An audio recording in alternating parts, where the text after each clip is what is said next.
Hello and welcome back to my little corner of the internet.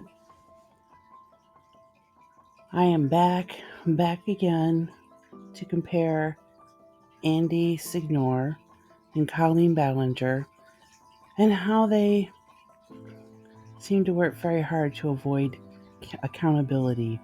To date, Colleen Ballinger's legal team has only spoken up twice about the quote-unquote blackface video and denying the copyright claims being made regarding her non-apology song.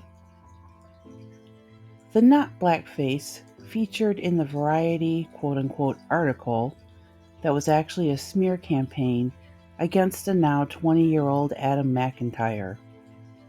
From this old lady's perspective, Adam and the rest of the kids are acting far more mature than Ballinger and her ilk, including the so-called journalist of the aforementioned article.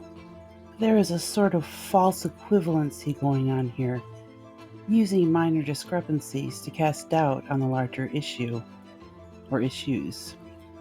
When common misconceptions regarding things like grooming are thrown into the mix, waters are further muddied, which I believe is precisely the point.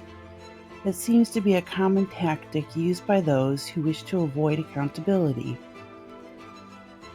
and those that assist them. The hope, I believe, is that any allegations will eventually dwindle into nothing. Andy Signor, accused of sexual misconduct back in 2017, managed to dig up old messages between him and one of the 9 accusers, April, who had the most heinous allegations. Now, these messages allegedly prove that they'd had a consensual affair at one point. Somehow managed to convince people that this means he couldn't have possibly committed a felony. Because it was consensual at one time. As though people in a relationship can't be R-worded. As though consent cannot be removed at any time for any reason. The problem was that April left the affair part out of her story when she filed her grievances.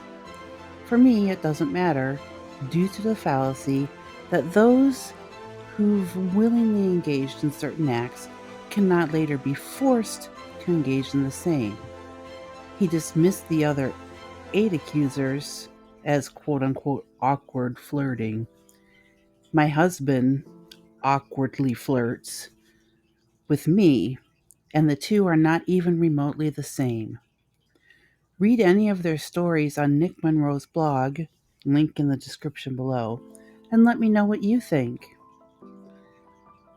Now, these more recent allegations illustrate that Andy hasn't changed in the least. He's good at deflecting these new claims and deriding the victims, dismissing them as home-wrecking, psychotic, clout-chasing mean girls. He's conflated this new situation with the previous one in a rather masterful act of distraction. I'd like to take a moment to discuss Brittany and Jade, 2 of his victims from 2021/2022. Both speak publicly on their Twitters, or X's. That sounds weird. And on their YouTube channel about how they were blamed, shamed, and bullied into silence. Brittany wonders, so I guess the question is, did I really ever give consent? Or was I coerced by him using his power dynamic? This was not a consensual relationship, which to me illustrates that Andy has no clue or care about what consent actually means. Let's talk about grooming for a minute. Ian Runkle does a great breakdown of it on his channel. I will leave a link to that video in the description. I also found an article titled Grooming, An expert explains what it is and how to identify it. Now, the part I'm most interested in is different forms of grooming. It can be sexual, romantic, financial. It can target both children and adults. Common aspect is that a perpetrator manipulates a victim by building trust and rapport. The key to grooming is a power dynamic within the relationship. Age, gender, physical strength, economic status, or another factor, like social capital, which is essentially a large YouTuber and his following. Technology has allowed groomers to identify and target victims in new ways. Predators use threatening models of coercion and grooming in which they manipulate their victims, children or adults, to do things that they normally wouldn't do. Sometimes that includes sending naked pictures. Sexual predators may now use dating and social media to facilitate their conversations with victims. This has led to personal disclosures, sexualized content, and sometimes image exchanges.